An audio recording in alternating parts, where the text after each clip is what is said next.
ብርና ወርቅ ተከትለው የሚሮጡ ብዙ ናቸው። በየቢሮው የተቀመጡ፣ በየሥራ መስክ ያሉ፣ በየንግድ ያሉ። ጴንጤ መለኪያው ሄዶ ገንዘብ እስኪያገኝ ነው እየተባልን ነው። ኃጢአትን የሚከተል፣ ክፋትን የሚከተል፣ ስንፍናን የሚመርጥ፣ ራሱን ከፍ የሚያደርግ ለሞት ይታደማል።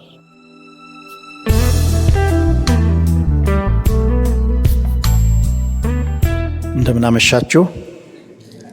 መጽሐፈ ኢያሱ ምዕራፍ 7 ከቁጥር 22 እስከ 26 ያለውን ክፍል በማንበብ እንጀምራለን። ኢያሱም መልእክተኞች ሰደደ፣ ወደ ድንኳኑም ሮጡ። እነሆም በድንኳኑ ውስጥ ተሸሽጎ ነበረ፣ ብሩም በበታቹ ነበረ። ከድንኳኑም ውስጥ ወስደው ወደ ኢያሱና ወደ እስራኤል ልጆች ሁሉ አመጡት፣ በእግዚአብሔርም ፊት አኖሩት። ኢያሱና እስራኤል ሁሉ የዛራን ልጅ አካንን ብሩንም ካባውንም ወርቁንም ወንዶችና ሴቶች ልጆቹንም በሬዎቹንም አህያዎቹንም በጎቹንም ድንኳኑንም ያለውንም ሁሉ ወስደው ወደ አኮር ሸለቆ አመጧቸው። ኢያሱም ለምን አስጨነቅከኝ? እግዚአብሔር ዛሬ ያስጨንቀሃል አለው። እስራኤልም ሁሉ በድንጋይ ወገሩት፣ በእሳትም አቃጠሏቸው፣ በድንጋይም ወገሯቸው። በላዩም እስከ ዛሬ ድረስ ያለ ታላቅ የድንጋይ ክምር ከመሩ። እግዚአብሔርም ከቁጣው ትኩሳት ተመለሰ። ስለዚህ የዚያ ስፍራ ስም እስከ ዛሬ ድረስ የአኮር ሸለቆ ተብሎ ተጠራ። ሌላ አንድ ክፍል እናነባለን። ተመሳሳይ ቁጥር ነው፣ ግን ምዕራፍ 6 ላይ ነው ያለው። ከቁጥር 22 ጀምሮ ያለውን እናነባለን። እዛው ምዕራፍ 6 ነው። ቁጥር 22 ኢያሱም ምድሪቱን የሰለሉ ሁለቱን ሰዎች ወደ ጋለሞታይቱ ቤት ግቡ፣ ከዚያም ሴቲቱንና ያላትን ሁሉ እንደማላችሁላት አውጡ አላቸው። ሰላዮቹም ብላቴናዎች ገብተው ረዓብን አባቷንና እናቷን ወንድሞቿንም ያላትንም ሁሉ ቤተዘመዶቿንም ሁሉ አወጡ፣ ከእስራኤልም ሰፈር በውጭ አስቀመጧቸው። ከተማይቱንም በእርሷ የነበረውንም ሁሉ በእሳት አቃጠሉ። ነገር ግን ብሩንና ወርቁን የናሱንና የብረቱንም ዕቃ በእግዚአብሔር ግምጃ ቤት አደረጉት። ኢያሪኮን ሊሰልሉ ኢያሱ የሰደዳቸው መልእክተኞች ስለሸሸገች ጋለሞታይቱን ረዓብን የአባቷንም ቤተሰብ ያላትንም ሁሉ ኢያሱ አዳናቸው። እርሷም በእስራኤል መካከል እስከ ዛሬ ድረስ ተቀምጣለች ይላል። እነዚህ ተነጻጻሪ የህይወት መንገዶች ያልናቸው በእኛም መሃል፣ በሁሉም አብያተ ክርስቲያናት መሃል፣ በሁሉም ቦታ ሊገኙ የሚችሉ በሰዎች ውስጥ የሚንጸባረቁ ተነጻጻሪ ሁኔታዎች ናቸው። ስለ መስዋዕት ከተነጋገርን የቃየንና የአቤል የሚመስል መስዋዕት አቅራቢዎች ይኖራሉ። ስለ ሁለቱ የነቢያት ሎሌዎች አገልጋዮች የተነጋገርናቸው ነገሮች ደግሞ የሚነግሩን ኤልሳ የኤልያስ አገልጋይ ሆኖ ይፈልግ የነበረው፣ ይከተል የነበረው፣ ይናፍቅ የነበረው በኤልያስ የነበረውን እጥፍ መንፈስ ነው። የኤልሳ አገልጋይ ጊያዝ ደግሞ ለኤልሳ ቀርቦለት አልቀበልም ያለውን ግብዣ መክሊቱን፣ ልብሱን ነው። ኤልሳ የተመኘውን እጥፍ መንፈስ አገኘ። የኤልያስ መንፈስ በሱ ላይ አርፏል ተባለ። ጊያዝ ግን ከንዕማን የወደቀውን ለምጽ ተሸለመ ነው። የማርያምንና የማርታን ምርጫ አንስተናል። ማርያም በጌታ በኢየሱስ ክርስቶስ እግር አጠገብ መቀመጥን መረጠች። ማርታ ደግሞ መባከንን መረጠች። ሁለቱም አስፈላጊ ነው፣ ግን ቅድሚያ የሚሰጠው ምን እንደሆነ ጌታ ኢየሱስ ክርስቶስ ደግሞ ተናገረ። ስለዚህ ባጭሩ ምን እያልኩ ነው? እነዚህ ሁለት አንዳንድ ጊዜ ጣምራ በአንድ ላይ የሚታዩ፣ አንዳንድ ጊዜ ደግሞ በተለያየ ጊዜ የሚታዩ፣ ግን ደግሞ ተነጻጻሪ የህይወት መንገዶች ናቸው። በመጽሐፍ ቅዱስ ውስጥ እንደዚህ አይነት በጣም ብዙ አሉ። እናንተን የማሳስበውና አንዱም ዓላማዬ መጽሐፍ ቅዱሳችሁን ስታጠኑ እንደነዚህ አይነቶችን ነገሮች ስታዩ እኔ የት ነኝ? እኔ መስዋዕት አቅራቢው የቃየን አይነት ልብ ነው ያለኝ ወይስ ደግሞ የአቤል ነው? እንደ ኤልሳ እጥፍ መንፈስን የምፈልግ ነኝ ወይስ እንደ ጊያዝ ሀብትና ገንዘብ የምፈልግ ነኝ። እንደ ማርያም ክርስቶስ እግር ስር መቀመጥን ነው ወይስ ደግሞ እንደ ማርታ መባከንን ነው? የቱ ነው በእኔ ህይወት ያለው ብላችሁ ራሳችሁን እንድታስተካክሉ እግዚአብሔር በረዳችሁ መንገድ ደግሞ የተሻለውን መንገድ እንድትይዙ ነው።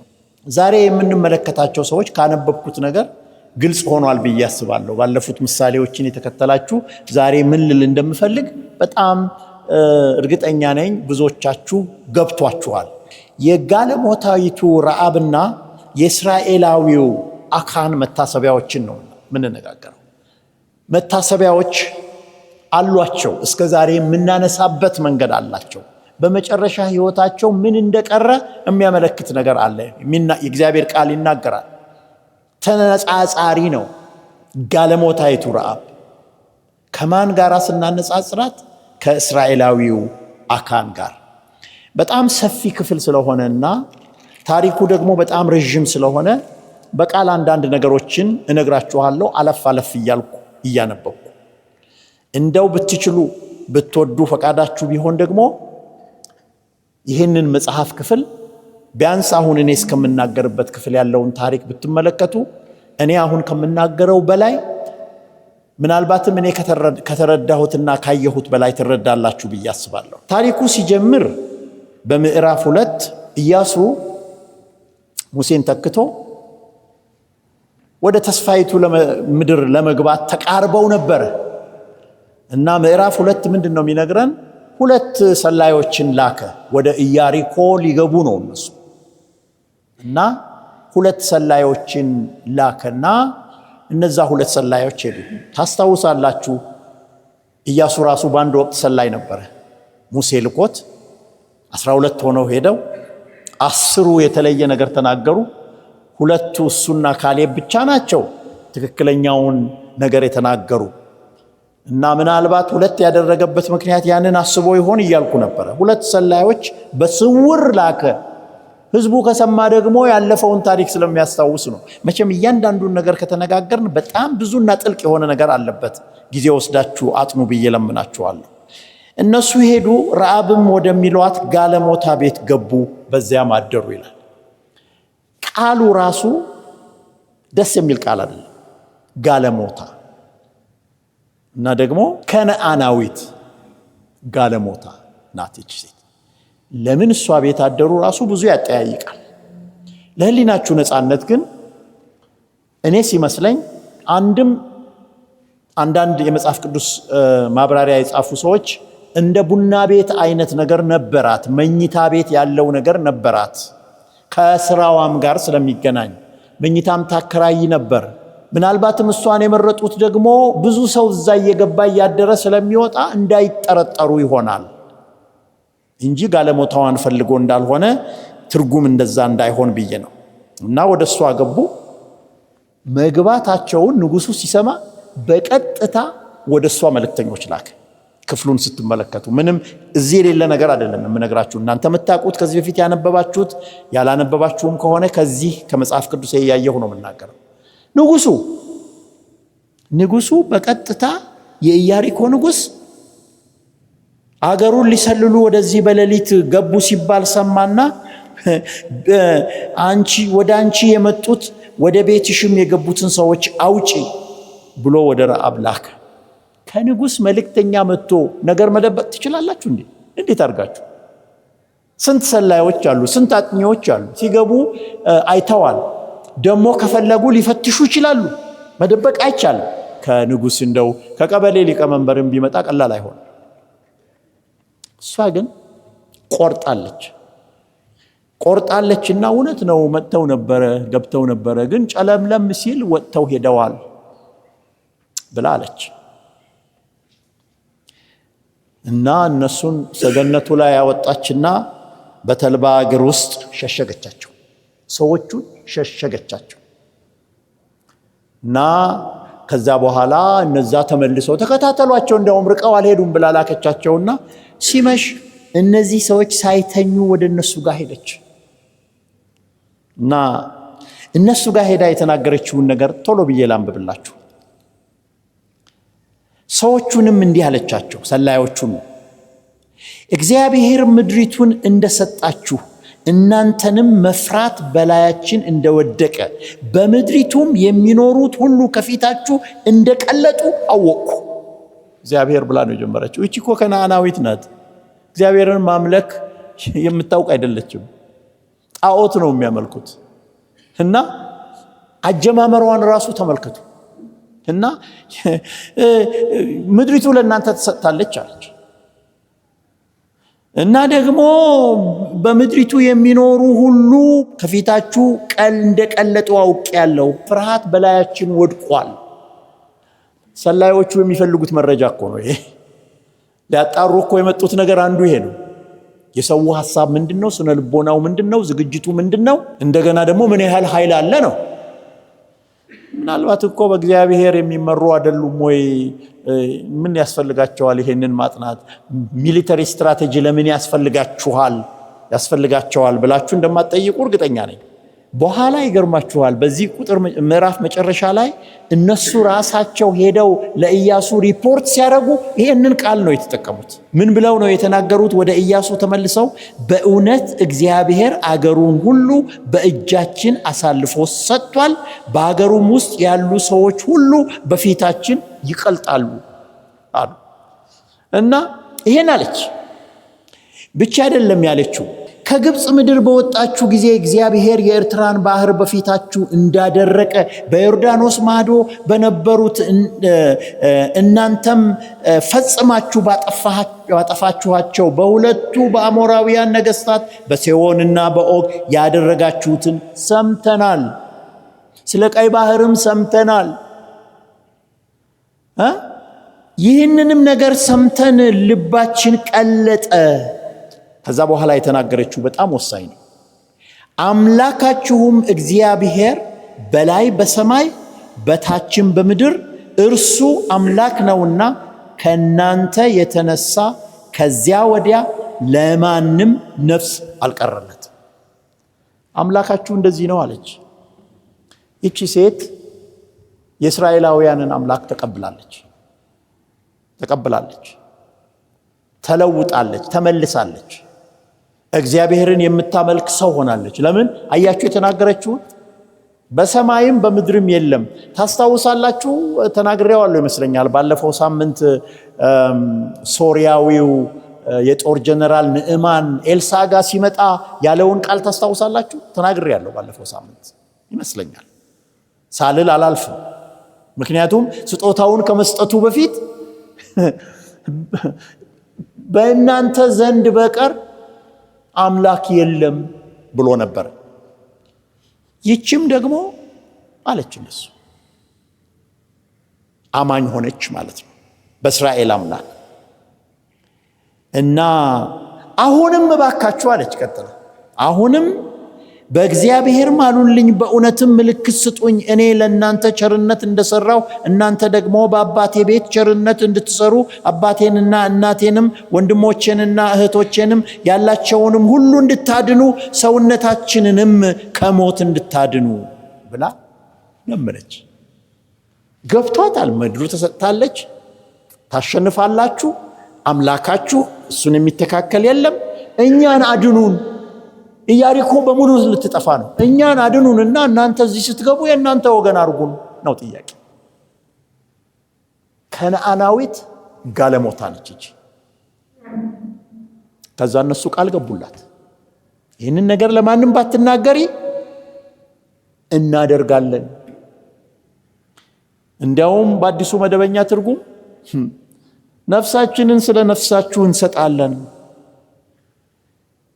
ይህን ነገራችንን ባትገልጪ ነፍሳችን በነፍሳችሁ ፋንታ ለሞት ይሆናል። እዚህም ይላል ይቅርታ፣ እግዚአብሔርም ምድሪቱን በሰጠን ጊዜ በአንቺ ጋር ቸርነትንና እውነትን እናደርጋለን አሏት። በአዲሱ መደበኛ ትርጉም ደግሞ ትንሽ ለየት አድርጎ ነው የሚያቀርበው። ቃል ገቡላት። በቃ ምልክት ይሆን ዘንድ ቀይ ፈትል ሰጧትና ይሄንን ቀይ ፈትል አንጠልጥዩ፣ እኛን አሁን በምታወርጅበት መስኮት አንጠልጥዩ። ምክንያቱም ዳር ነው፣ ዳር ላይ ነው ያሉት። ኢያሪኮ ግንብ፣ ኢያሪኮ የታጠረች ከተማ ናት። በጣም በዓለም ላይ ነባርና ትልቅ ከተሞች ከሚባሉት ናት። ወደ በ700 ቢሲ ከክርስቶስ ልደት በፊት 700 ዓመት በፊት ትልቅ ከተማ የነበረች ነች። የተገነባች ሁል ጊዜ ወንዝና ውሃ ያላት ለምለም አገር ነበረች። ትልቅ ከተማ ነች እና በግንብ የታጠረች ነች እና በግንብ ላይ ነው የምታወርዳቸው። ዳር የነበረች ሰው ናት እና ፈትሉን ቀዩን ፈትል አልጠርጥሪ ምልክት ይሆናል። እኛ ስንመጣ ይሄን ቀይ ፈትል ካለን እናተርፍሻለን፣ ቤተሰቦችሽ ካንቺ ጋር ይሁኑ፣ ወደ ውጭ አይሁኑ፣ ሰብስቢያቸው። ይሄ ምንን ያስታውሰናል? ዘጸአት 12ን ያስታውሰናል። እሱን ያስታውሰናል። የእግዚአብሔር መልአክ በመጨረሻው ጊዜ በእስራኤልና በግብፃውያን መካከል የሚለየው መለያ በመቃንና በጉበኖቹ ላይ ያለው ደም ነው። ከቤትም አትውጡ፣ ደሙን ሲያይ የሞት መልአክ ያልፋል፣ ካለዛ በሁሉም ቤት በኩሩን ይገላል። እግዚአብሔርም ምድሪቱን በሰጠን ጊዜ ካንቺ ጋር ቸርነትንና እውነትን እናደርጋለን አሏት። ያንን ቀይ ፈትል አደረገች እና እነዚህ ሰላዮች ወጡ፣ ሄዱ፣ ሪፖርት አደረጉ። ታሪኩ እንደዚህ ነው። ከዛ መጡ ወደ ኢያሪኮ ሰራዊት ይዘው ወደ ኢያሪኮ መጡ። ሰዎቹን ወደ ቤትሽ ሰብስቢ ጠብቂን አሏት። ከዛ በኋላ ብዙ ሂደቶች አሉ። እሱን ከተነጋገርኩ ጊዜ አይበቃኝም። እሱን ማንበብ ትችላላችሁ። ግን ኢያሪኮ ከደረሱ በኋላ የነበረውን ታሪክ ላነብላችሁ ፈልጋለሁ። ምዕራፍ 6 ምን ብሎ ይጀምራል መሰላችሁ? ኢያሪኮም ከእስራኤል ልጆች የተነሳ ፈጽማ ተዘግታ ነበር፣ ወደ እርሷም የሚገባ ከእርሷም የሚወጣ ማንም አልነበረም። እንዴት አይነት ከባድ ሁኔታ እንደነበረ አስቡ። እንዴት ከባድ እንደነበረ። ኢያሪኮ ተዘግታለች፣ በግንብ የተገነባች ነች። ከውጭም የሚገባ ከውስጥም የሚወጣ አልነበረም። በዚህ ሁኔታ ላይ ያሉ ነው እንግዲህ ካህናቱ፣ ህዝቡ ከተማዋን እየዞሩ በየቀኑ ለ6 ቀን ይጮሁ ነበር፣ ይዞሩ ነበር፣ መለከት ይነፉ ነበር እና በሰባተኛው ቀን በነጋ ጊዜ ማልደው ተነሱ። እንደዚህም ሥርዓት ከተማይቱን 7 ጊዜ ዞሩ። በዚያን ቀን ብቻ ከተማይቱን 7 ጊዜ ዞሩ። በሰባተኛውም ጊዜ ካህናቱ ቀንደ መለከቱን ሲነፉ ኢያሱ ሕዝቡን አለ፣ እግዚአብሔር ከተማይቱን ሰጥቷችኋልና ጩኹ፣ ከተማይቱም በእርሷም ያለው ሁሉ ለእግዚአብሔር እርም ይሆናሉ። እርም ይሆናሉ ማለት ምንድን ነው? ለእግዚአብሔር የተለዩ ይሆናሉ። እሱን የነካ እርም ነገር ነክቷል፣ አጥፊ ነገር ነክቷል። እግዚአብሔር ሊያጠፋም ለራሱ ለቤተ መቅደስም ሊወስድ የሚፈልገው ነገር አለ። እርም ነው። ከከተማው አንድ ነገር አትወስዱ። እነዚህ እንግዲህ ከግብፅ ወጥተው የመጡ ናቸው። ሀብትና ንብረት የላቸው። ወርቅ፣ ብር፣ ልብስ ምናምን ቢያገኙ ሊወስዱ ይመኛሉ። አንድ ነገር አትወስዱ። ሰው በሙሉ እንስሳው በሙሉ ይገደላል። ወርቅ፣ ብር፣ ብረት፣ ነሐስ ወደ እግዚአብሔር ቤተ መቅደስ ይገባል። እርም ነው፣ አይነካም አላቸው። እንዲያውም እንዲህ ይላል፣ ከተማይቱም በእርሷ ውስጥ ያለው ለእግዚአብሔር እርም ይሆናሉ። የላክናቸውን መልእክተኞች ስለሸሸገች ጋለሞታይቱ ረዓብ ከእርሷም ጋር በቤቷ ውስጥ ያሉ ሁሉ ብቻ በሕይወት ይኖራሉ። እናንተ ግን እርም ካደረጋችሁት በኋላ እርም ከሆነው ነገር ራሳችሁን ጠብቁ። አዲሱ መደበኛ ትርጉም እጃችሁን ሰብስቡ ይላል። ወደ ጦርነት ልትገቡ ነው። ከተማዋ ግንቡ ይፈርሳል ወይም ፈርሷል። አሁን ግንቡ ፈርሶ ስትገቡ የምታዩትን ነገር መውሰድ አይቻልም። አጥፉ። የማታጠፉት ጋለሞታይቱን ረዓብና የእሷ የሆነውን ነው። አይገርምም? እንደው ሰው ጠፍቶ ነው እንዴ አንዲት ጋለሞታ ሴት ያተረፉት አይነት ጥያቄ ሰው ሊጠይቅ ይችላል። ጋለሞታዋ ናታ ምህረት የጠየቀችው። ጋለሞታዋ ናታ አምላካችሁ ብላ ያንን አምላክ ያመነችው። ጋለሞታዋ ናታ ምድሪቱ ለእናንተ ተሰጥታለች ብላ ያለችው። ጋለሞታይቱ ናታ ቃል ኪዳን የገባችው። እግዚአብሔር ሰው አይመርጥም። አያችሁ እንዴት እንደወረደ። ምናልባት በዛ አካባቢ ሰው የመጨረሻ ዝቅተኛ ስነ ምግባር የነበራት ሰው ነች፣ የማትፈለግ እንደ ሳምራዊቷ ሴት ከሷ በስተቀር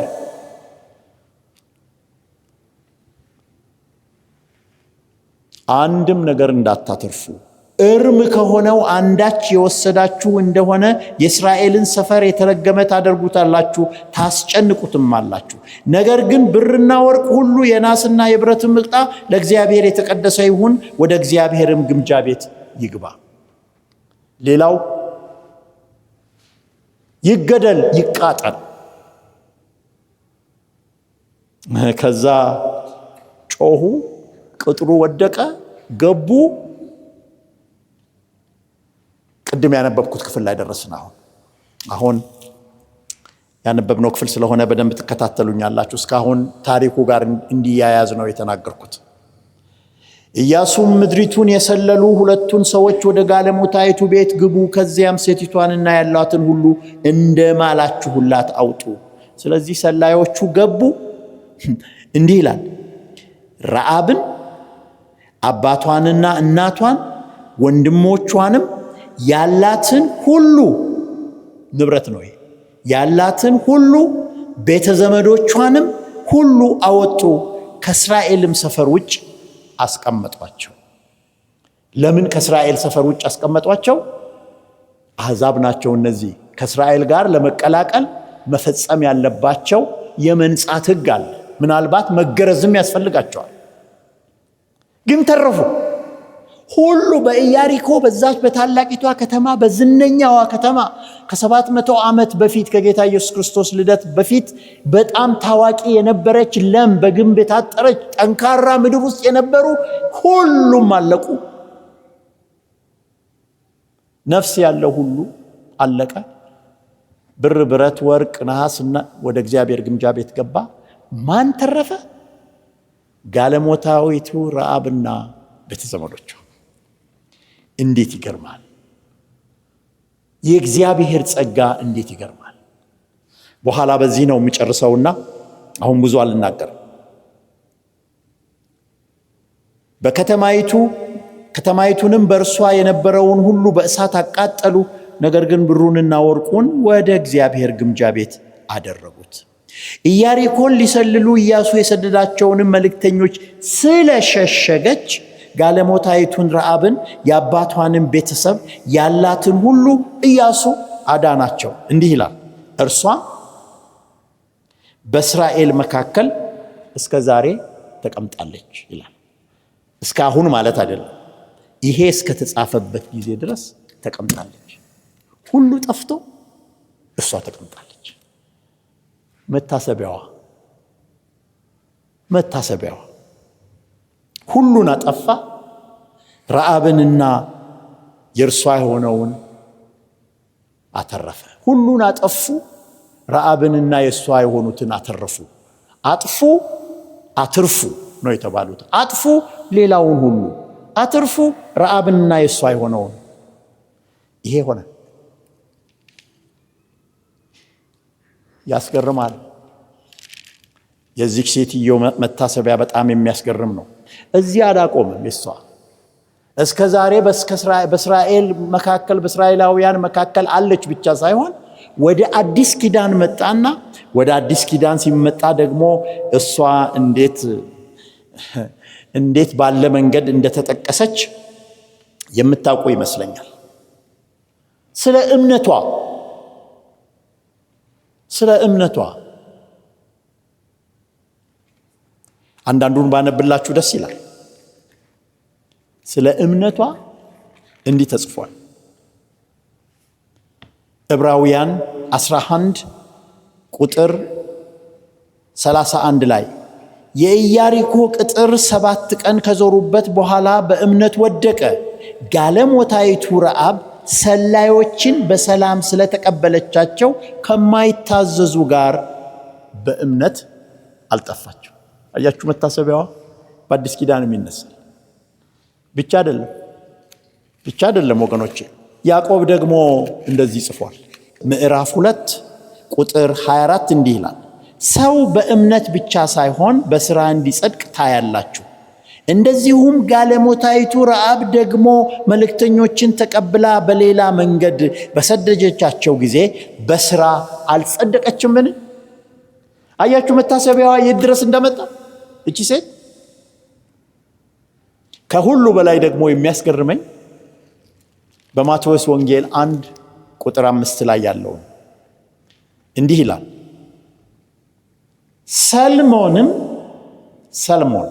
ሰልሞንም ከራኬብ ረዓብ ናት፣ ከራኬብ ቦዔዝን ወለደ። ቦዔዝም ከሩት ኢዮቤድን ወለደ። ኢዮቤድም እሴይን ወለደ። እሴይም ንጉሥ ዳዊትን ወለደ።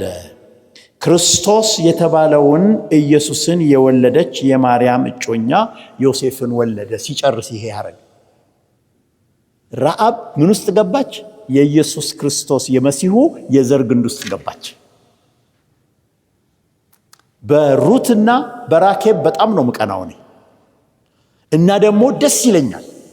እኔ ራሴ እዛ ውስጥ የገባሁ ነው የሚመስለኝ። ማን ያውቃል? ገብቼ ሊሆን ይችላል። ይመስለኛል፣ በጣም ደስ ይለኛል። ገብቻለሁ ማለት ሳይሆን የገባሁ ይመስለኛል። እግዚአብሔር አሕዛብን አልጣለም። አያችሁ፣ ሩት በኢየሱስ ክርስቶስ የዘር ግንድ ውስጥ ተጠቀሰች። ረዓብም ደግሞ እዛ ውስጥ ተጠቀሰች።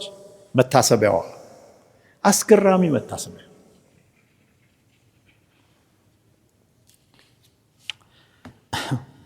እስከ ዛሬ ድረስ ብሏል መጽሐፉ። ከዛም ያለፈ ሆኖ አገኘ ነው። አሁን ይህንን ማስፋት ደግሞ የእናንተ ስራ ነው። እኔ ሁሉንም ልናገር ብዬ ብል ስለ አካን ምንም ሳልናገር ላልፍ ነው። ግን ስለ አካን ትንሽ መናገር አለብኝ። ትንሽ ነው የምናገረው። መቼም የቤት ስራ መስጠት ደግሞ በጣም ጥሩ ነው። በቤት ስራ እናንተ እንድታስፋፉ እወዳለሁ። ብዙ ነገር እየዘለልኩ እያሳጠርኩ የትውልዱን ሀገር እየዘለልኩ መጽሐፉም የሚዘላቸው አሉ። ቶሎ ቶሎ ነው የተናገርኩት።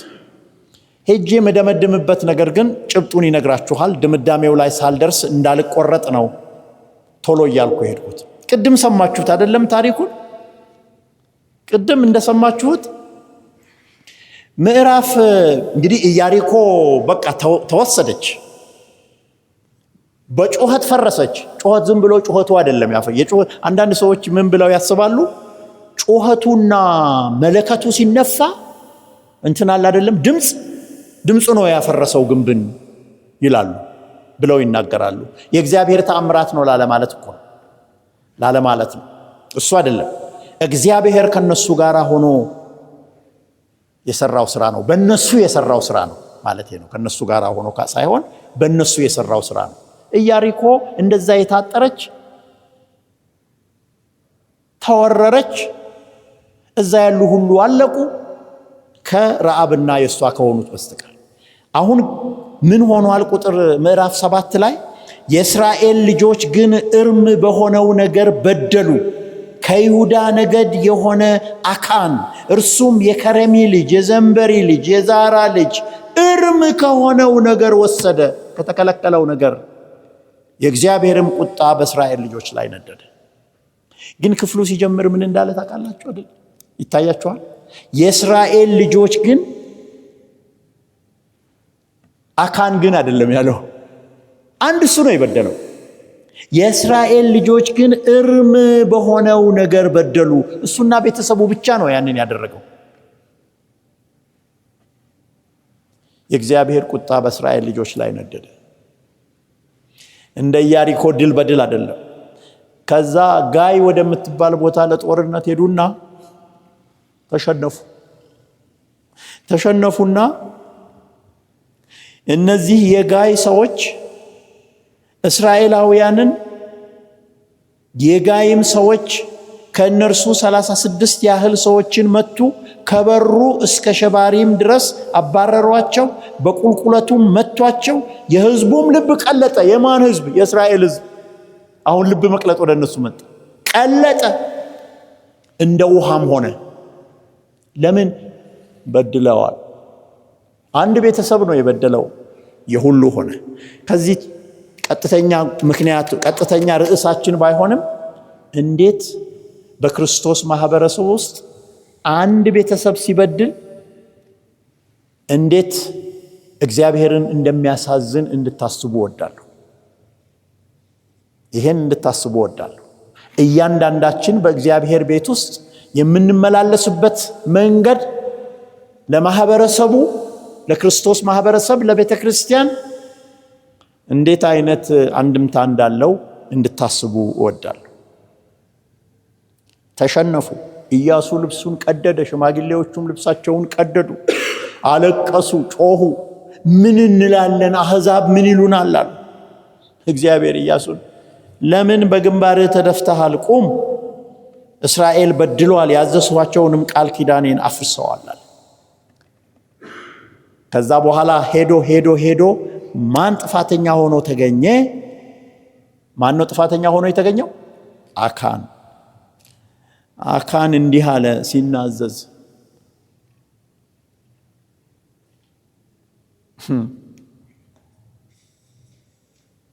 በእውነት የእስራኤልን አምላክ እግዚአብሔርን በድያለሁ፣ እንዲህም አድርጌያለሁ። በዘረፋ መካከል አንድ ያማረ የሰናዖር ካባ 200 ስቅል ብር ሚዛኑም 50 ስቅል የሆነ ወርቅ አይቼ ተመኘኋቸው።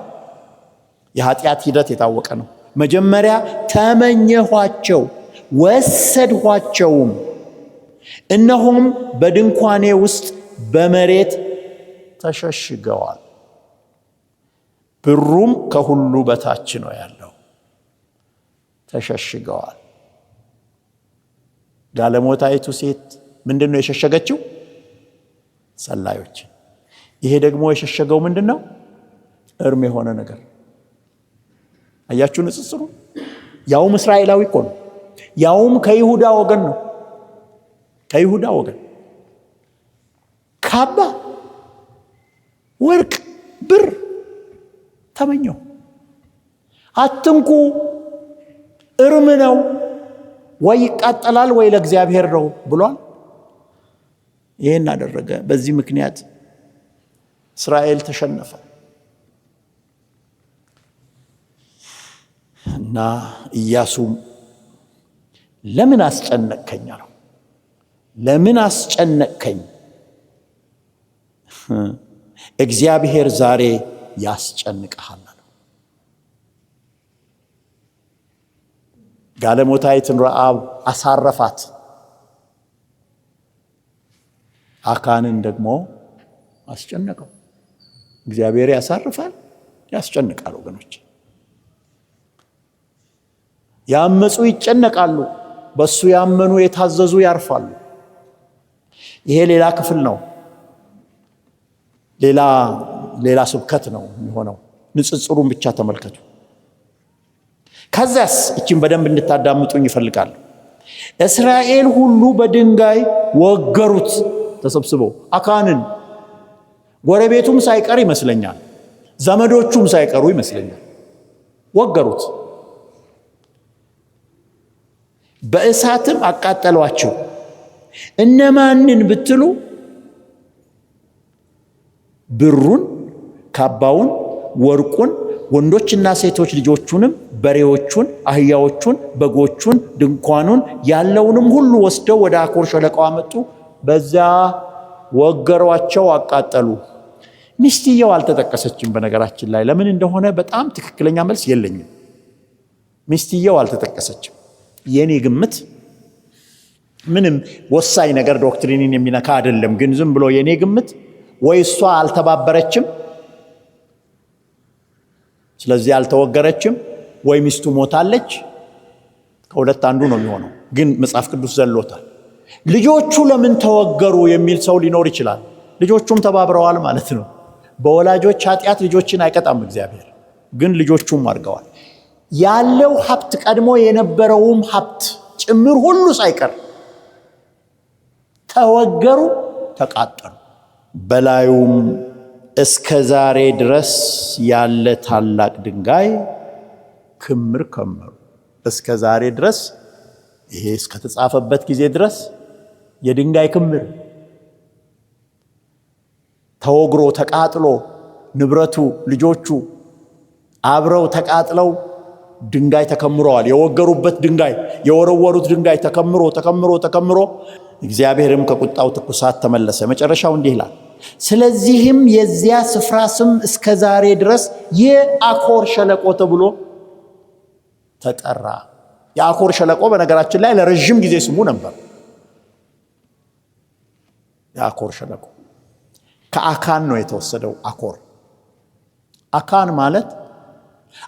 ማለት ችግር፣ መከራ ማለት ነው። አካን ማለት ደግሞ መከረኛ ማለት ነው። ስለዚህ ከዛ ነው የተወሰደው። የመከራ ሸለቆ አቤት መታሰቢያቸው! ያችኛዋ ከነዓናዊት ጋለሞታ እንደ እስራኤል ሕዝብ እምነቷም የእስራኤላውያን ሆኖ በእስራኤል አምላክ አምና በእነሱ መሃል ተቀመጠች። በአዲስ ኪዳንም ዕውቅና አግኝታ ስሟ ተነሳ። በኢየሱስ ክርስቶስ የዘር ግንድ ውስጥ ገባች። ወደ አዲስ ኪዳን የጸጋ ሥራ፣ የእግዚአብሔር ጸጋ ሥራ ያመለክታል። ነገሩን እያጠቃለልኩ ስለሆነ አሁን በደንብ እንድታዳምጡኝ እለምናችኋለሁ። ወደ ጌታ ኢየሱስ ክርስቶስ የጸጋ ሥራ ያመለክታል። የሷ ረዓብ ከነዓናዊቱ ጋለሞታ የእስራኤል ሰላዮችን ስለሸሸገች፣ በእምነት ያንን ስላደረገች እሷና የሷ የሆኑ ሁሉ ተረፉ፣ አልጠፉ። ይባስ ብሎ ደግሞ በመሲሁ የዘር ግንድ ውስጥ ተቆጠረች። እስራኤላዊው የይሁዳ ወገን የሆነው አካን ካባ፣ ብር፣ ወርቅ በድንኳኑ ሸሸገ። እሷ ሰላዮችን ሸሸገች በእምነት። እሱ ደግሞ ስግብግብ ጎመጀሁ፣ አየሁ፣ ጎመጀሁ፣ ወሰድኩ። ሔዋንም እንዳደረገችው አየች፣ ጎመጀች፣ እርም የሆነውን ሸሸገ። ረዓብ አባቷ፣ እናቷ፣ ወንድሞቿ ያላትም ሁሉ ቤተዘመዷ ሁሉ ከጥፋት ዳኑ። እሷም ዳነች፣ እነሱም ዳኑ። አዳነች፣ እነሱም በእሷ ምክንያት ዳኑ።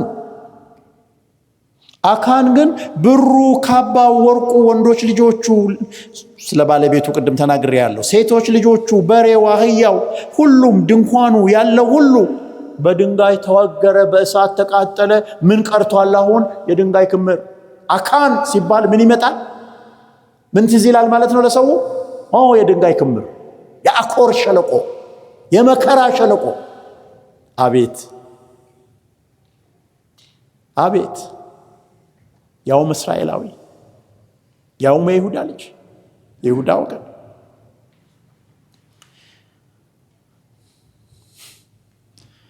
መታሰቢያ ያላት እሷ ናት። መታሰቢያ ያላት። ይሄ ሰውዬ መታሰቢያው ጠፍቷል።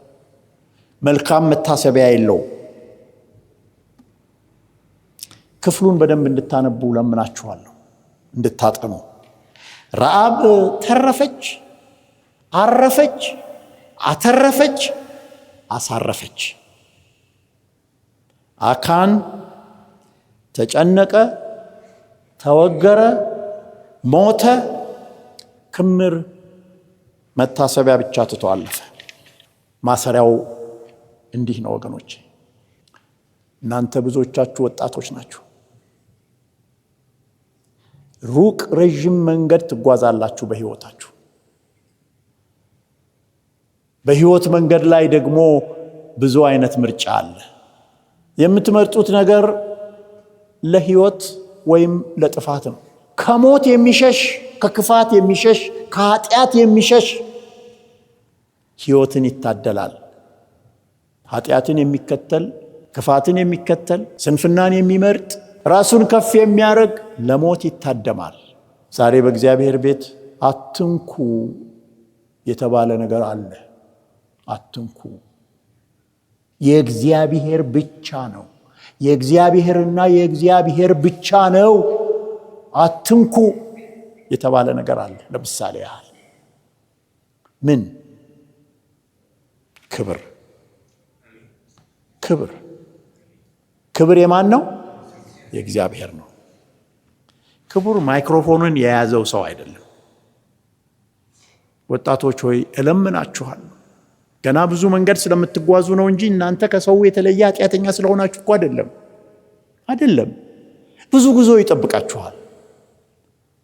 እኛ ወደ ጉዞአችን ፍጻሜ እየደረስን ነው። እኛ ነው ያልኩት፣ እኔ ብቻ አይደለሁም ለማለት ነው። ለምንድን ነው ብቻዬን የምሄደው? በእኔ ዕድሜ ያሉ ሰዎች ይኖራሉ። እየደረስን ነው።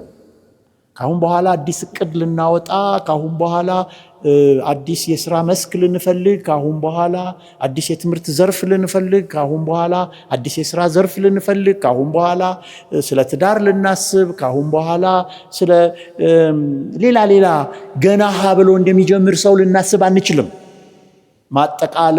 ማጠናቀቅ ላይ ነን። እሱም ደስ ይላል። ልዩነቱ ምን መሰላችሁ? እኛ ወደ እናንተ መምጣት አንችልም፣ እናንተ ግን የግድ ትመጣላችሁ። የግድ አካሄድም ትቀየራለች ሳታስቡ። እቺም ገለጥ ትላለች። የጀመራችሁ ብዙ አላችሁ። ሰዎች እሱን ለመሸፈን ይፈልጋሉ። የአሁን ዘመን ሰዎች፣ በእኔም ዕድሜ ያሉ ሰዎች በቃ ጃኬት ይለብሱና ስኒከር ጫማ ያረጉና አዲስ አበባ ሲሄድ አንዳንዴ ያገኛቸዋለሁ ወክ ሲያረጉ እና ሁሌም ወክ ስለሚያረጉ ሳያቸው እንትን ናቸው፣ ሸንቀጥ ያሉ ናቸው። እንደኔ ብዙ ሸክም የላቸውም እና አደንቃቸዋለሁ። አንድ ጊዜ በጣም አይቻቸው ወደዛ ወደ መስቀል አደባባይ አካባቢ 3 ሆነው ነው ማቃቸው። እንዴት አምሮባችኋል አልኩ። እውነቴን ነው። ደግሞ ፊት ለፊት ነው አየኋቸው። እንደዚህ ቆመው ፊት ለፊት ተገናኘን። ቆመው አነጋገርኳቸው። እንዴ እጅ አንሰጥም አሉ። ደስ አላቸው። አንተ ግን እንደዛ አይደለህም አላሉም። ያው ሀፍረት ነው ቢሉኝ ጥሩ ነበር። ግን እንዴት በጣም ደስ ትላላችሁ ምናምን አልኩ። በቃ ወጣት ነው የሚመስሉት። እዛ ዳገት ነው የሚወጡት እነሱ። አለፍ አልኩና ደህና ዋሉ ብዬ እንደው ለማንኛውም መለስ ብዬ ሳይ ሸንከፍ ይላሉ። አካሄድ ግድ ነው። ቢሰውሩት ቢደብቁት የማይደበቅ ነገር አለ። ግድ ነው። ልዩነቱ እኛ ወደ እናንተ መምጣት አንችልም። እናንተ ወደ እኛ መምጣታችሁ ግድ ነው።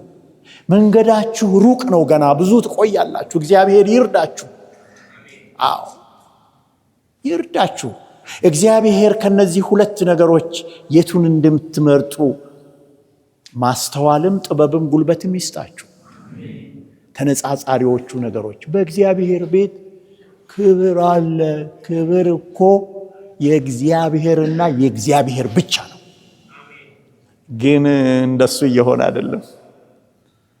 እኔ አሁን ማንንም ብናገር እገሌን ማለቱ ነው ልትሉ ትችላላችሁ። እኔ ማንም ምሳሌ የለኝም፣ ስለማንም አልናገርም። ግን ማይክሮፎን የማይለቁ ሰዎች አሉ። በቃ የሚወዱ ማይክሮፎን፣ መድረክ የሚወዱ፣ አገልግሎት ማለት መድረክ የሚመስላቸው ሰው ፊት ወጥቶ መናገር በቃ አለቀ። ሰባኪውም ይሁን ዘማሪውም ይሁን ለመባ ጸልይ የተባለው ዲያቆንም ይሁን ለማስታወቂያ ውጣ የተባለው፣ ከዛ ደግሞ እነሱ ያደረጉት የታወቀ እንዲሆን የተከበረ እንዲሆን ሰው እንዲያከብር እንዲረዳ እንዲወድ።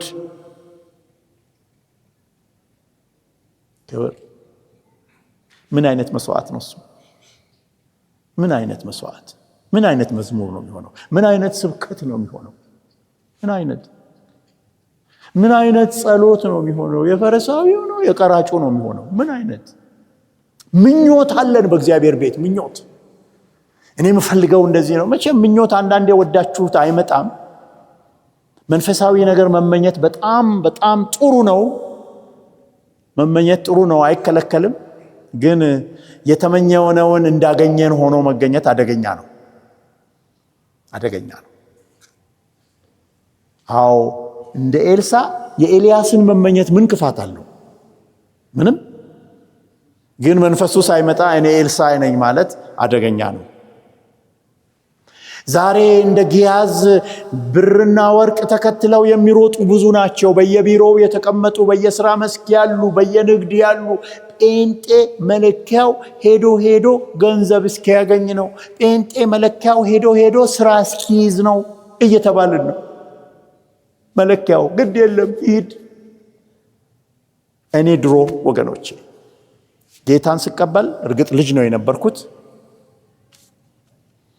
የዛሬ 57 ዓመት ነው ጌታ ኢየሱስ ክርስቶስን የግል አዳኝ አድርጌ የተቀበልኩት። ከልቤ ነው የተቀበልኩት። በዛች አጭር ዕድሜ በጣም ጦሽ ብዬ ደርቄ ነበር። ጠላት ተጫውቶብኝ ነበር። ኢየሱስ ክርስቶስ አገኘኝ እና ሕይወቴ ተቀየረ። 57 ዓመት ልጅ ነበርኩ። የ9ኛ ክፍል ተማሪ ነበርኩ። አውቃለሁ አንዳንዶቻችሁ እድሜ ስንት ነበረ እያላችሁ እያሰባችሁ፣ በ9ኛ ክፍል በዚህ ዓመቱ አንደኛ ቢገባ 9 ዓመት ስደምርበት የኔን እድሜ ለመድረስ ልንገራችሁ። መከራ ከምታዩ እድሜ ልንገራችሁ። ምን አገባችሁ? እኔ እድሜ ምን አገባችሁ? ነገር ግን ጌታን ስቀበል አባቴ ከቤት አስወጣኝ። አልወደደም እምነቴን። የሰፈሩ ሰው ሚስዮን ሆነ፣ ካቶሊክ ሆነ። ጸረ ማርያም በጣም አልተለመደም ያኔ። ሚስዮንና ካቶሊክ ነው እና አዘኑ ወላጆች። እና አንዳንድ ሰዎች ሲያጸኑ ምን እንትን ታላ ይተዋል እሱ አሁን 12ኛ ክፍል ሲደርስ ምናምን እንደዚህ ማትሪክ ሲወስድ ዩኒቨርሲቲ እንደሚገባ ሲያቅ ይተዋል፣ አታስቡዋል። ይጠበቅ ነበረ። 3 ዓመት ተጠብቆ 12ኛ ክፍል ሲደርስ ይተዋል የተባሉት ሰው በመንፈስ ቅዱስ ተሞላው። አልተሞላሁም ነበር። አረ ብሶበታል ሲባል አይ ተውት። ዩኒቨርሲቲ ሲገባ እዛ ይሄ የኮሙኒዝም መንፈስ ሲያገኘው ይተዋል ሲባል ዩኒቨርሲቲ ሲገባ ደግሞ ዘማሪ ሆንኩ። ዘማሪ ስላችሁ እንዳው ድምጼን ብትሰሙ ምን አይነት መዝሙር ልትሉ ትችላላችሁ። ልጆቼ አንተ ምንድነው መዝሙር ነው የለቅሶ መሪ ነው የነበርከው ምናምን ነው። አዎ መሳሪያ ይጫወታል ተብዬ ገብቼ ነው። ግድ የላችሁም አሉ ሰዎች። ብሯን ሲቀምስ ስራ ሲይዝ ይተዋል አሉ። ስመረቅ ብሯን ብትመጣ ሰባኪ ሆንኩ። ደግሞ ሰባኪ ሆንኩ። አረ እየባሰበት ነው ሰውየው። ተውት። ፈረንጅ ሀገር ሄዶ ወይ ማስትሬት ወይ ዶክትሬት ሲያገኝ ወይ ሲያገባ ወይ ልጅ ሲወልድ ወይ ምናምን ሲል ይተዋል ሲሉ፣ ፈረንጅ ሀገር እጅ ሲመጣ ደግሞ የቤተ ክርስቲያን ሽማግሌ ሆንኩ። አመሰግነዋለሁ።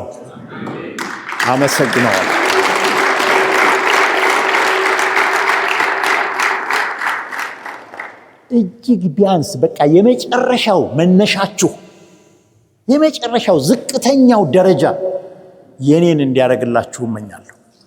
ዝቅተኛ እንደኔ ሆኖ አልላችሁ፣ ከኔ በላይ ስለምትሄዱ ልትሄዱም ስለምትችሉ ዝቅተኛው በመንፈስም በስጋም የት ልጀምር፣ ዜሮ ሌቭል የት ነው ቢባል ከዝናቡ ልጀምር እንድትሉ